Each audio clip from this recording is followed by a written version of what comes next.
Hello everyone. सो हमने unit 1 production के पहले 3 जो पार्ट है वो ऑलरेडी कवर कर लिए 3.1.1, 3.1.2 and 3.1.3। So in the last lecture हमने इंटरप्राइज के ऑब्जेक्टिव पढ़ लिए। सो इन द करंट लेक्चर इस वीडियो में अपने को देखना है 3.1.4 यानी कि इंटरप्राइज के कंस्ट्रेंट्स। कंस्ट्रेंट्स का ही मतलब होता है रेस्ट्रिक्शंस की। कुछ ऐसे कुछ फैक्टर्स है जिनकी वजह से इंटरप्राइज पे रेस्ट्रिक्शन आता है। Okay, so let us start with 3.1.4 यानी कि enterprise constraints. Okay, so we will starting with this. Sure, heading डालो 3.1.4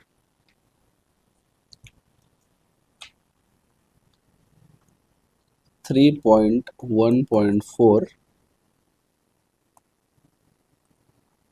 enterprise constraints.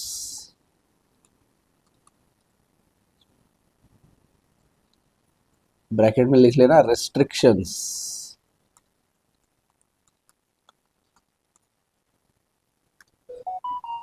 अब एक सिंपल एग्जांपल समझो। हमने इसकी जो लास्ट लेक्चर में ऑब्जेक्टिव देखे, there are n number of objectives. उसमें से क्या किया हमने, कैटेगराइज किया उनको। 5 ऑब्जेक्टिव्स के अंदर हमने उसको कैटेगराइज किया कि इकोनॉमिक ऑब्जेक्टिव्स है, ऑर्गेनिक ऑब्जेक्टिव है, national objectives, social objective, human objective, इस टाइप के अलग अलग ऑब्जेक्टिव्स है।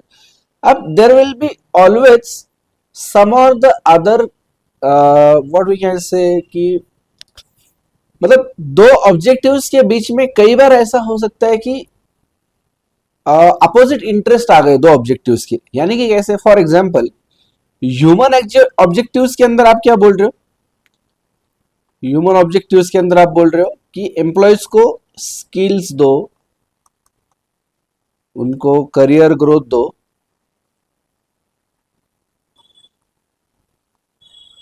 और उनको पैसा दो। और यहां पे इकोनॉमिक ऑब्जेक्टिव के अंदर क्या बोल रहे हो,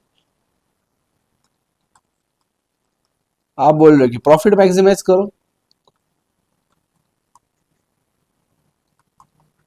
प्रॉफिट मैक्सिमाइज अगर करना है मुझे, तो मुझे दो चीजों पे वर्क करना पड़ेगा। एक तो मैं प्राइस बढ़ाऊं या फिर माइनस में कॉस्ट कम कर दूं। तो कॉस्ट कम कर दूं मतलब एम्प्लॉयज को पैसा कम देना पड़ेगा। एम्प्लॉयज को पैसा कम दिया तो ह्यूमन ऑब्जेक्टिव अचीव नहीं हो रहे। एम्प्लॉयज को अगर ज्यादा पैसा दिया तो इकोनॉमिक ऑब्जेक्टिव अचीव नहीं हो रहे।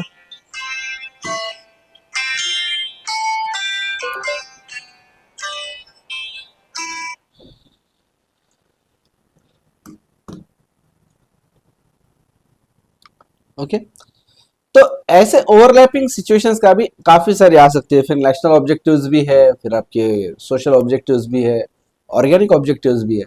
कई बार आप सोचते होंगे कि मुझे आगे बढ़ना है, ग्रो करना है, मुझे और ज्यादा इन्वेस्टमेंट करनी पड़ेगी। बट उसी इन्वेस्टमेंट के साथ साथ कुछ ना कुछ रिस्क भी तो अटैच होता है ना, कि जो आपने प्लान बनाया अगर नहीं हुआ वो सक्सेसफुल तो क्या करेंगे, रिस्क इज अटैच्ड। तो ऑर्गेनिक ऑब्जेक्टिव जो है आपका, कि जिसके अंदर आपका सर्वाइवल इंपॉर्टेंट है, वो आपका खतरे पे आ गया है यहाँ पे। करेक्ट, इकोनॉमिक ऑब्जेक्टिव अचीव करने के लिए सर्वाइवल वाला यानी कि ऑर्गेनिक ऑब्जेक्टिव खतरे में आ गया। ऐसे अलग अलग जो अपोजिट इंटरेस्ट होंगे ऑब्जेक्टिव्स के, करेक्ट। तो फिर इसमें कई बार ये बातें आती है, अलग अलग थियरीज है कि कौन सा ऑब्जेक्टिव इंपॉर्टेंट है, कौन सा ऑब्जेक्टिव नहीं, अलग अलग लोगों का अलग अलग कहना है। बट प्रैक्टिकली ये माना जाता है कि profit maximisation is the most important objective. कोई भी कंपनी है, कोई भी इंटरप्राइज है, तो प्रैक्टिकली बुकिश इसमें कुछ भी बोला जाएगा कि सोशल ऑब्जेक्टिव ठीक है, नेशनल ऑब्जेक्टिव उसके पीछे जाओ, या ह्यूमन ऑब्जेक्टिव अचीव करने की कोशिश करो। But ultimately each and every enterprise goes for economic objective यानी कि प्रॉफिट मैक्सिमाइजेशन। अब प्रॉफिट मैक्सिमाइजेशन के अंदर क्या है, जैसे मैंने बोला प्रॉफिट मैक्सिमाइजेशन में प्राइस माइनस कॉस्ट, ये आ गया प्रॉफिट। मुझे इस इक्वेशन को इस तरीके से एडजस्ट करना है कि मेरा प्रॉफिट बढ़ता जाए। तो आइदर मुझे प्राइसेस बढ़ाने पड़ेंगे या फिर मुझे कॉस्ट कम करनी पड़ेगी। गेटिंग मी, समझ आ रहा है आपको। तो ये करने के लिए मेरे ऊपर कुछ ना कुछ रेस्ट्रिक्शंस की है। मुझे चाहे उतना मैं प्रॉफिट मैक्सिमाइज नहीं कर सकता। रेस्ट्रिक्शंस का मतलब समझो आप, रेस्ट्रिक्शन मतलब ऐसा नहीं है कि आप प्रॉफिट बढ़ा ही नहीं सकते या प्रॉफिट बढ़ाने में कुछ दिक्कतें हैं, प्रॉब्लम्स है, ऐसा नहीं है। लेकिन ये जो प्रॉफिट मैक्सिमाइज करना है उसके ऊपर कुछ ना कुछ रेस्ट्रिक्शंस है कि आप कितना कर सकते हो प्रॉफिट मैक्सिमाइजेशन, उसके ऊपर रेस्ट्रिक्शंस। कुछ ऐसे फैक्टर्स होंगे विच विल इंपैक्ट कि how much profit you can maximise, उसके ऊपर वो इंपैक्ट डालेंगे, उसको रेस्ट्रिक्ट कर देंगे। जैसे गाड़ी चलाते हो ना आप, तो उसके साथ में ब्रेक भी रहता है। ब्रेक क्या करता है, आपकी स्पीड को रेस्ट्रिक्ट करता है। That break is not a problem जो जिसकी वजह से आप गाड़ी नहीं चला पा रहे, ऐसी बात नहीं है। उसको रेस्ट्रिक्ट करता है वो, कहीं ना कहीं उसकी स्पीड को रेस्ट्रिक्ट करता है। वैसे ही यहाँ पे जो आपको प्रॉफिट मैक्सिमाइज करना है, ये जो आपका गोल है, उसको रेस्ट्रिक्ट करने वाले कुछ फैक्टर्स है, और उसको हम देखने वाले इंटरप्राइज के कंस्ट्रेंट्स के अंदर। आ गया ध्यान में क्या देखने वाले? चलिए, तो सबसे पहला और सबसे इंपॉर्टेंट कंस्ट्रेंट है आपका नॉलेज।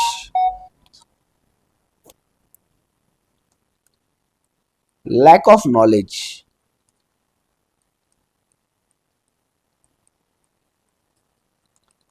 अब आप बोले सर नॉलेज अगर नहीं है तो बुक्स पढ़ लेंगे, क्लासेस लगा लेंगे, कुछ कंसल्टेंट हायर कर लेंगे। Getting me? आप क्या बोलोगे?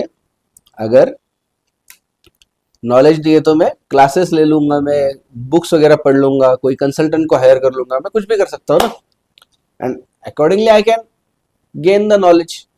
बट यहाँ पे बच्चों उस नॉलेज की बात नहीं कर रहे जो आपको बुक से मिल जाएगा, उस नॉलेज की बात नहीं कर रहे जो आपको कोई कंसल्टेंट से, कोई टीचर से मिल जाएगा। यहाँ पे उस नॉलेज की बात करें कि मार्केट की कंडीशंस, और मार्केट की कंडीशन आगे कैसे बिहेव करेगी, आगे कैसे ऑपरेट करेगी। जैसे एक फॉर एग्जांपल सुनो, एयरटेल है, वोडाफोन है, आइडिया है। एक टाइम पे ये लोग अपने से 1 GB डेटा का कितना रुपया लेते थे? 1 GB डेटा का करीब करीब 200 से 250 रुपए लेते थे। हो सकता है कि आपने वो नहीं देखा होगा, क्योंकि आप उस टाइम पे वो छोटे रहेंगे। ये ये जो बात कर रहा हूं मैं, ये है लगभग 2017 के पहले की, 2016 के पहले की। तो जियो आया ना 2016 के 16 या 15, 16, राइट, 2016 के एंड में आया जियो, कुछ जून जुलाई के बाद में। तो उसके पहले ये लोग 1 GB डेटा के 200-250 रुपए लेते थे। कॉलिंग के भी पैसे रहते थे लगभग, मतलब सबसे सस्ता जो था कॉलिंग वो था लगभग 1 पैसा पर सेकेंड। 1 पैसा पर सेकेंड, यानी कि मैं 30 सेकेंड बात करूंगा, 30 पैसे कटेंगे, उस टाइप से। मतलब 1 रुपया पड़ता था लगभग, 1 मिनट का 1 रुपया, 1 रुपया भी नहीं, 60 पैसे। तो इस तरीके से ये कॉलिंग के पैसे लेते थे। 1 रुपी पर SMS, ये SMS के चार्जेस पड़ते थे, जो मैसेज भेजते थे ना, पर टेक्स्ट मैसेज। आज का व्हाट्सएप तो खैर फ्री है, बट उसके पहले जो था, व्हाट्सएप आने से पहले नॉर्मली टेक्स्ट मैसेज करते थे, आज भी कई बार हम करते हैं। तो टेक्स्ट मैसेज के 1 रुपी पर SMS लेते थे। और ये एयरटेल, वोडाफोन, आइडिया और कई सारी कंपनीज थी, यूनिनॉर था एक, फिर एक ऐसे बहुत सारे, एयरसेल था, एयरटेल के साथ साथ एक एयरसेल भी होता था। ऐसे कई सारी कंपनीज थी जो अपने सिम बेचती थी। सिम भी लगभग एकदम सबसे शुरुआत में जब आया सिम, तो वो लगभग 1000 रुपए का सिम बिकता था, पता है तुम्हें? अगर सिम कार्ड परचेस करना है तो ₹1000 देने पड़ते थे, या 999 ऐसा कुछ था। आगे चल के फिर वो सस्ते हो गए।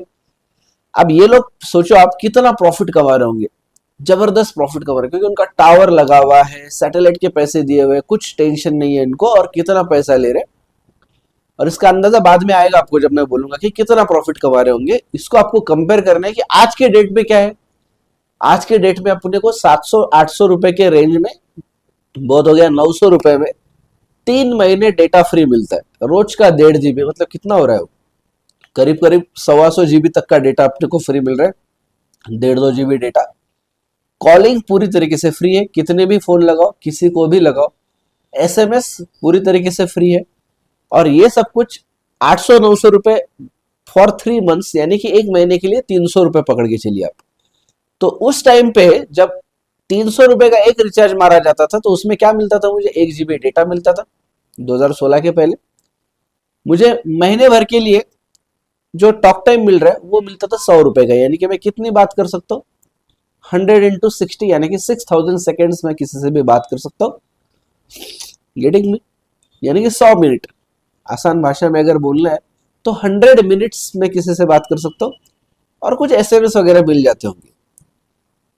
उतने ही पैसे में आज मुझे लगभग 125 GB डेटा मिल रहा है, मतलब जहां पे 1 GB डेटा मिल रहा था वहां पे 125 GB डेटा मिल रहा है। जहां पे मुझे महीने भर के लिए 1 GB मिलता था, आज मुझे रोज का 1.5 से 2 GB मिल रहा है। जहां पे कॉलिंग के लिए मैं हर सेकंड के लिए एक पैसा देता था, आज मुझे वो पूरा फ्री है। जहां पे मैं हर एक मैसेज के लिए 1 रुपया देता था, आज मुझे वो मैसेज पूरा पूरा फ्री है। तो सोचो तब कितने कमाते होंगे ये लोग। Getting me? अंदाजा आ रहा है आपको?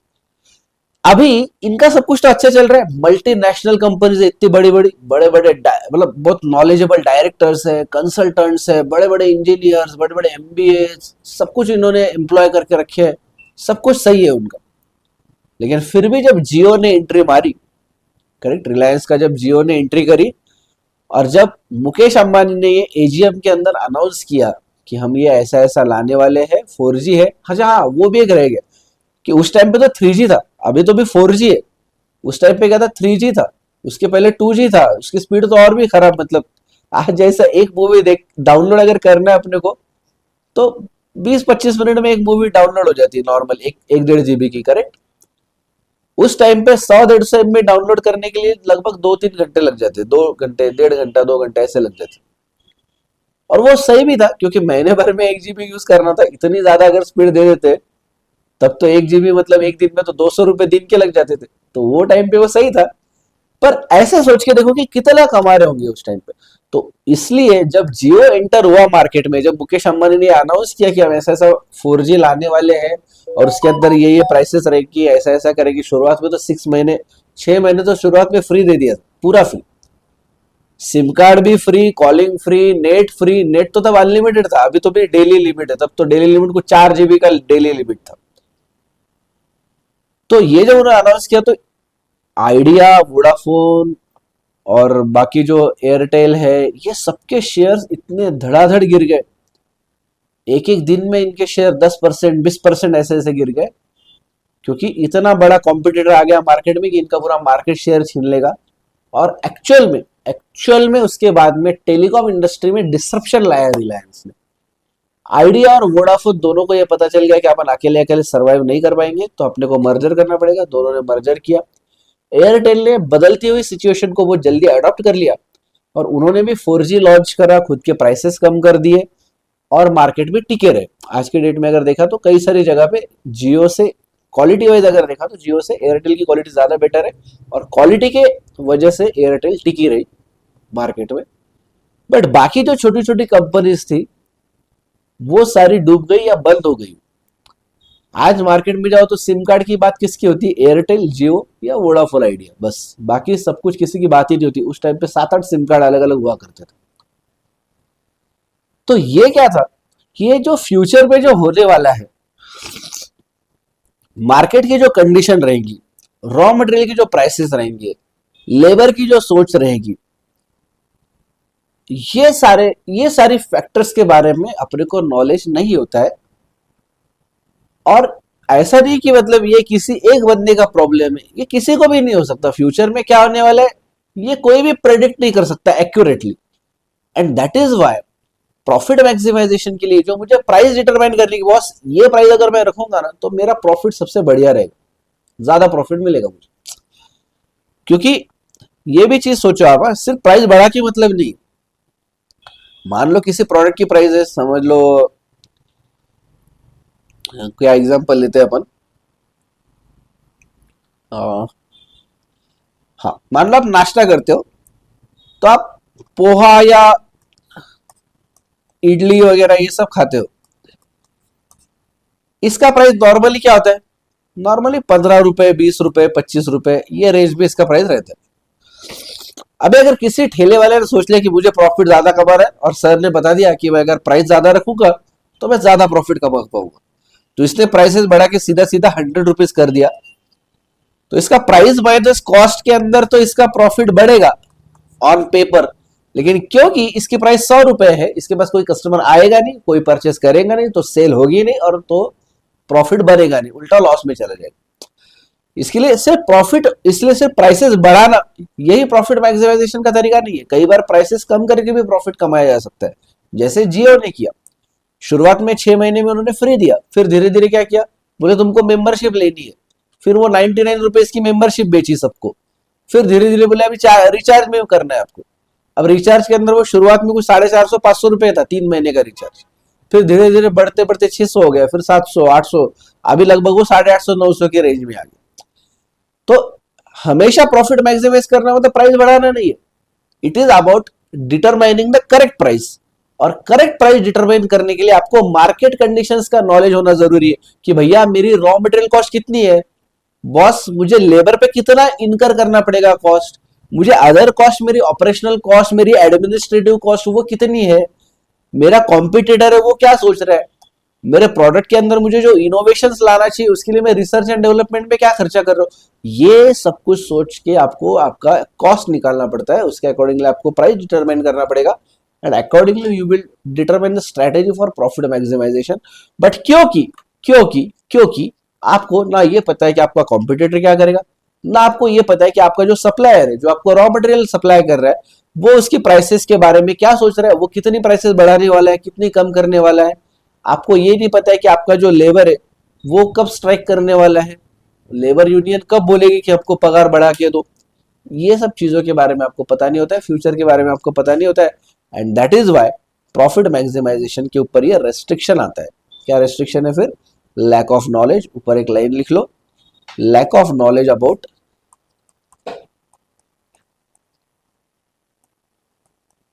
मार्केट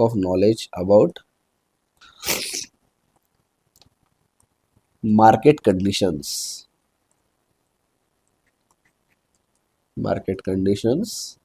और फ्यूचर मार्केट कंडीशंस। आज के मार्केट कंडीशन के बारे में भी आपको पूरा पूरा नॉलेज नहीं होता है, करेक्ट। कोई भी बंदा ये नहीं बोल सकता कि आज मार्केट में खड़े रह के कि मुझे ये मार्केट का पूरा नॉलेज, मेरे सप्लायर के बारे में, मेरे कस्टमर के बारे में, मेरे कॉम्पिटिटर्स के बारे में मैं सब कुछ जानता हूं, ऐसा कोई भी नहीं बोल सकता। तो प्रेजेंट में तो ये रेस्ट्रिक्शन है ही, फ्यूचर में तो और भी ज्यादा है। आगे चल के कोल क्या करेगा इसके ऊपर तो और भी ज्यादा। ये आ गया एग्जाम्पल ध्यान में आपको? Great.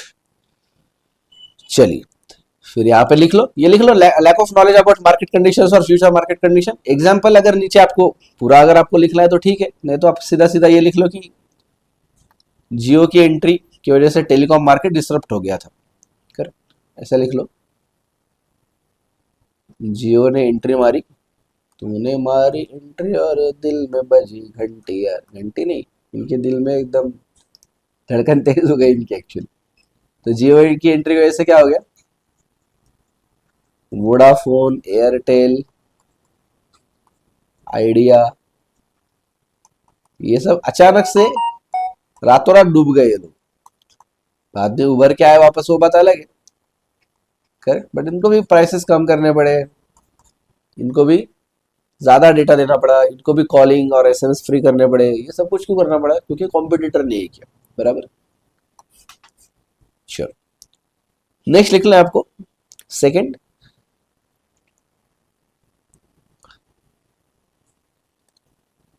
restrictions imposed by state, restrictions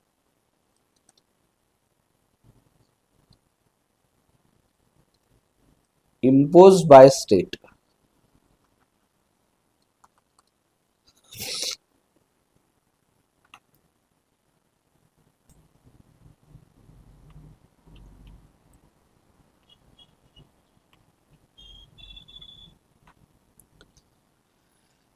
state क्या करता है पब्लिक इंटरेस्ट में कि पब्लिक का नुकसान ना हो, इसलिए रेस्ट्रिक्शन इंपोज करता है। किसके ऊपर रेस्ट्रिक्शन इंपोज करता है? प्राइस के ऊपर,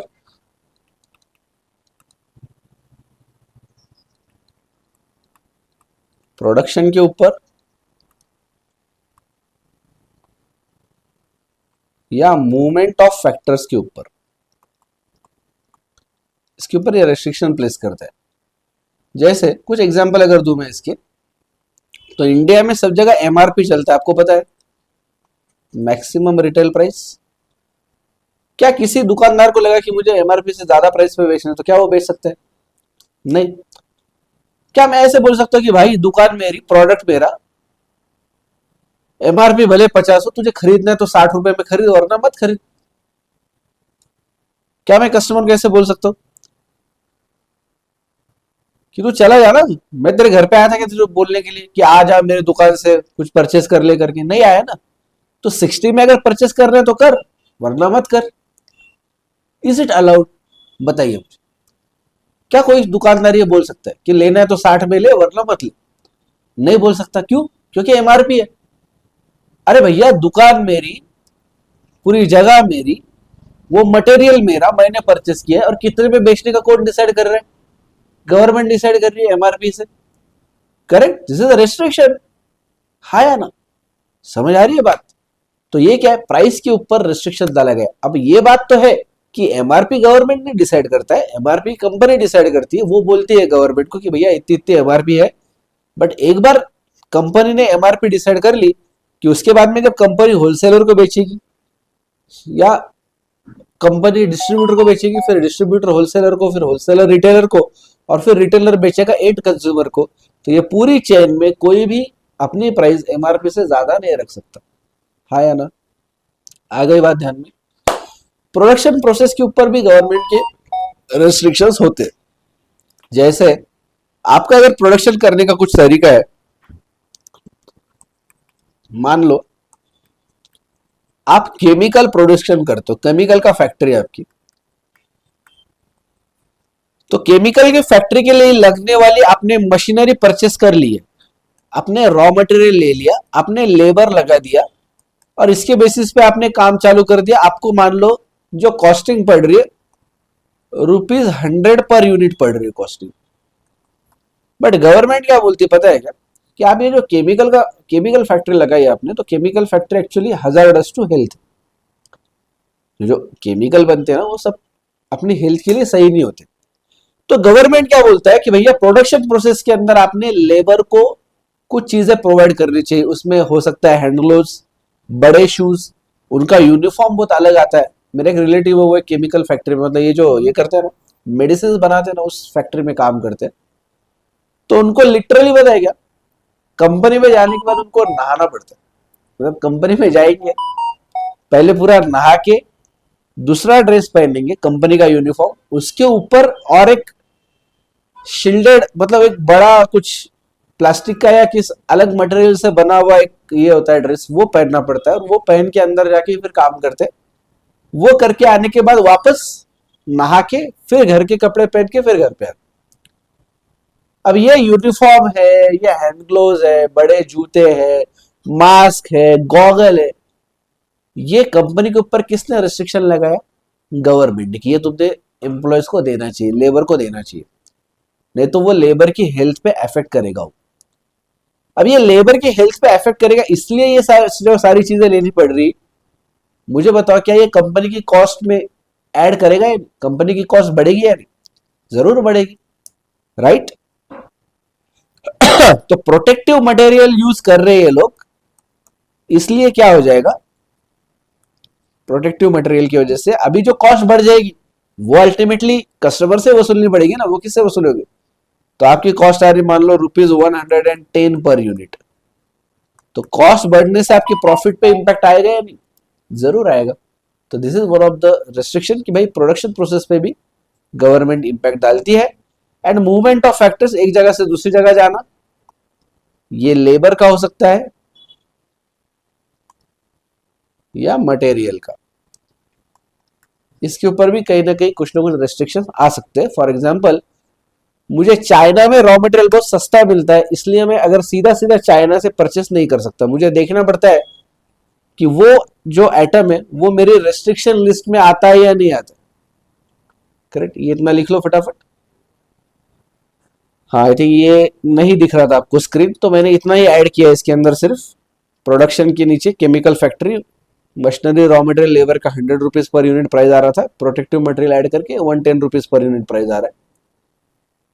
तो यहाँ पे क्या होने वाला है, आपकी कॉस्ट बढ़ रही है ड्यू टू गवर्नमेंट इम्पोजिशन। ध्यान में आ रहा है?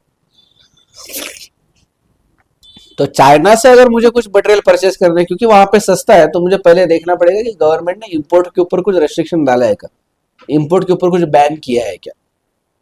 करेक्ट? ध्यान में आ रहा है आपको? बीच में देखना, ये जो प्याज है, प्याज प्याज के एक्सपोर्ट पे भी गवर्नमेंट ने बैन किया था। तो हो सकता है कि मैंने ये सोच के प्याज का प्रोडक्शन किया कि मैं इसको एक्सपोर्ट करूंगा, अच्छे दाम पे एक्सपोर्ट करूंगा, अच्छी प्राइस मिलेगी, क्योंकि लोकल मार्केट के कंपैरिजन में इंटरनेशनल मार्केट में प्राइस ज्यादा मिलती है एग्रीकल्चरल प्रोडक्ट्स की, क्योंकि इंडिया में एग्रीकल्चरल प्रोड्यूस जो है वो काफी मात्रा में अवेलेबल है, इंडिया के बाहर अवेलेबल नहीं है, तो इसके लिए वहां पे कीमत ज्यादा मिल जाती है। तो अगर मैंने ये सोच के प्याज का प्रोडक्शन किया होगा और जब प्याज एक्सपोर्ट करने की बारी आई तब गवर्नमेंट ने अगर उसके ऊपर रिस्ट्रिक्शन लगा दिया तो तब मैं तो गया ना, राइट? और ये हुआ भी है प्रैक्टिकली, अभी रिसेंटली गवर्नमेंट ने रेस्ट्रिक्शन डाला था प्याज के ऊपर। करेक्ट? तो ऐसी चीजें होती रहती है। लेबर, जब ट्रम्प का गवर्नमेंट आया यूएस में, आपने अगर सुना होगा तो, डोनाल्ड ट्रम्प का, अभी तो चेंज हो गया, तो 3-4 साल पहले की बात होगी।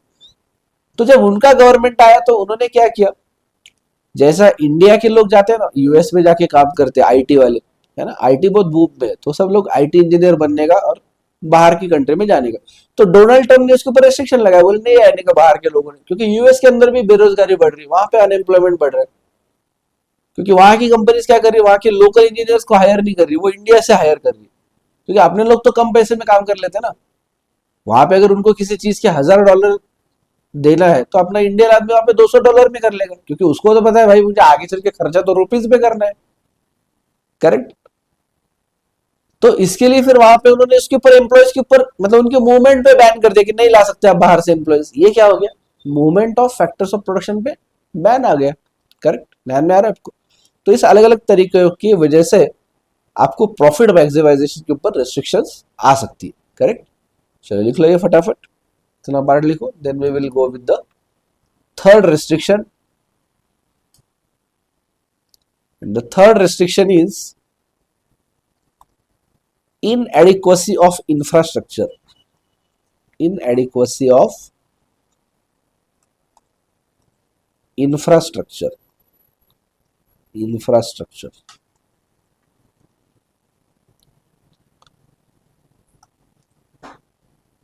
एक बहुत ही कॉमन फिनोमिना बोलूं जिससे एकदम रिलेट कर लोगे आप इससे, लोड शेडिंग। लोड शेडिंग या जिसको हम बोलते हैं पावर कट, हमारे लिए तो आदत से हो गई ना ये। ऐसा कभी हमने देखा ही नहीं बचपन से कि 24/7 लाइट चल रही है, बिल्कुल जा नहीं रही है, हफ्ता हफ्ता भर 15-15 दिन लाइट नहीं गई। ये तो सिचुएशन हमने इमेजिन नहीं करी, बराबर। हमको तो इस चीज की आदत सी पड़ गई है कि भैया लाइट तो जाती है, तो अरे अपने घर पे जब लाइट जाती है तो फैन बंद हो जाएगा, ट्यूबलाइट बंद हो जाएगी, टीवी बंद हो जाएगा, वो एक बार का ठीक है। बट आप समझ लो एमआईडीसी में जब लाइट चली जाएगी तो इतनी बड़ी बड़ी फैक्ट्रीज है, इतनी बड़ी बड़ी मशीनरीज है, इतनी बड़ी बड़ी असेंबली लाइन्स है, ये अगर एकदम से बंद हो गई तो सोचो कितना बड़ा प्रोडक्शन का नुकसान हो जाएगा। क्योंकि ऐसा तो है नहीं ना कि कोई भी प्रोडक्ट आधे इसमें बंद हो गया फिर वापस थोड़ी देर बाद लाइट चालू आ गई तो तुरंत उसी स्टेज से वो बनना चालू हो जाएगा, ऐसा तो नहीं होगा। कई बार मेटल को मेल्ट किया जाता है, उसको अलग फॉर्म में लाया जाता है, फिर उसको ठंडा किया जाता है। कई बार असेंबली लाइन्स, कार कैसे बनती है, इतनी बड़ी प्रोडक्शन प्रोसेस है, इसके अगर बीच में कहीं पावर कट हो गया, कहीं बीच में लाइट चली गई, कितना बड़ा प्रॉब्लम हो जाएगा, कितना बड़ा नुकसान हो जाएगा। This is the इनएडिक्वेट infrastructure. सही रोड्स अवेलेबल नहीं रहना, रॉ मटेरियल टाइम पे नहीं मिलेगा, मिलेगा भी तो उसकी कॉस्ट बढ़ेगी क्योंकि ट्रांसपोर्टेशन कॉस्ट बढ़ेगी। करेक्ट? रोड खराब है, ट्रैफिक जाम हो रही है, तो क्या होगा, ट्रांसपोर्टेशन की कॉस्ट बढ़ेगी, और ट्रांसपोर्टेशन की कॉस्ट बढ़ गई तो रॉ मटेरियल कॉस्ट पे असर पड़ेगा। राइट? तो देखो लोड शेडिंग हो गया, पावर कट, रोड्स रोड्स का प्रॉब्लम है, रॉ मटेरियल आपको टाइम पे नहीं मिल रहा है, लेबर जो है वो अनस्किल्ड है, पूरा स्किल्ड लेबर अच्छे से नहीं मिल रहा है। ये सारी क्या हो गई, इंफ्रास्ट्रक्चर की प्रॉब्लम हो गई। करेक्ट? तो इसकी वजह से भी प्रॉफिट मैक्सिमाइजेशन पे इशू आएगा, क्योंकि फिर यहाँ पे आपकी कॉस्ट बढ़ती जाएगी। करेक्ट, यहाँ पे एन नंबर ऑफ थिंग्स ले सकते हैं आप, इतना नहीं, इसके अंदर वाटर की भी प्रॉब्लम आ सकती है कि भाई आपको पानी नहीं मिल रहा है। इसके अंदर जो जमीन लेना है अपने एमआईडीसी से रेंट पे लेना है, वो आपको टाइम पे नहीं मिल रही क्योंकि एमआईडीसी के ऑफिसर्स लोग पैसे मांग रहे हैं। करेक्ट, हर चीज आ जाएगी इसके अंदर, इनएडिक्वेसी ऑफ इंफ्रास्ट्रक्चर के अंदर, रोड, रेल, वाटर, पावर, सब कुछ, किसी का भी restriction, it will ultimately add up to your cost and decrease your profit. Right, चलो लिखो इसको। Power cut, roads, raw material नहीं मिलना, लेबर की प्रॉब्लम, अनस्किल्ड लेबर, वाटर की प्रॉब्लम, ये सबसे क्या हो जाएगा, आपका कॉस्ट बढ़ जाएगा। और कॉस्ट अगर आपकी बढ़ गई तो how it will affect your profit, your profit get decreased. Correct, profit कम हो जाएगा। ध्यान में आ रहा है? चल,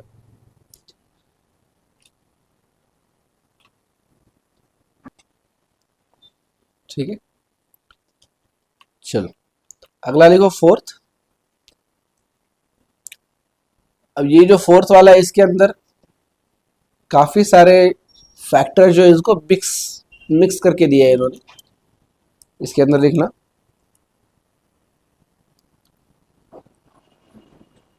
चेंजेस इन इकोनॉमिक कंडीशंस।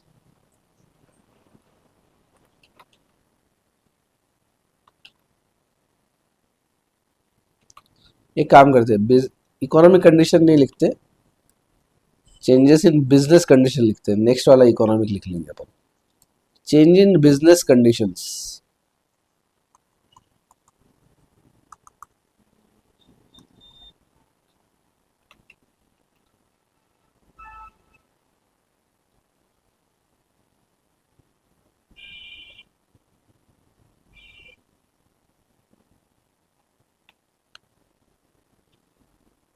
एक लिखना है इसके अंदर change in government policy, change in government policy regarding, किसके रिगार्डिंग गवर्नमेंट पॉलिसी चेंज हो रही है, regarding tax, prices, production etcetera. दूसरा लिखना नीचे natural calamities, natural calamities,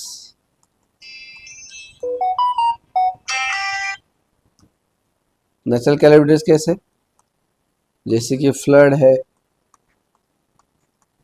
earthquake है, एटसेट्रा।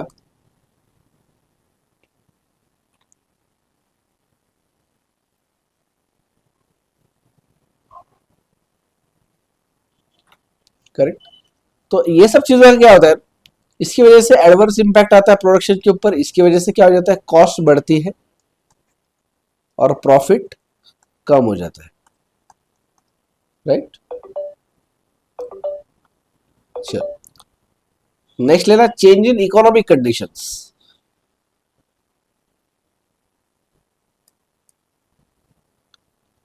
फिफ्थ वाला लेना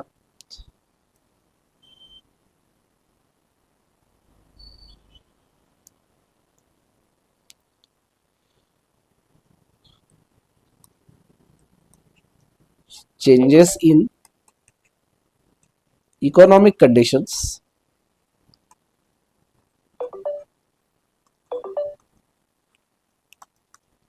और चेंजेस इन इकोनॉमिक कंडीशंस के अंदर क्या क्या आएगा, इंटरेस्ट रेट बदल गए, इंटरेस्ट रेट्स, इन्फ्लेशन,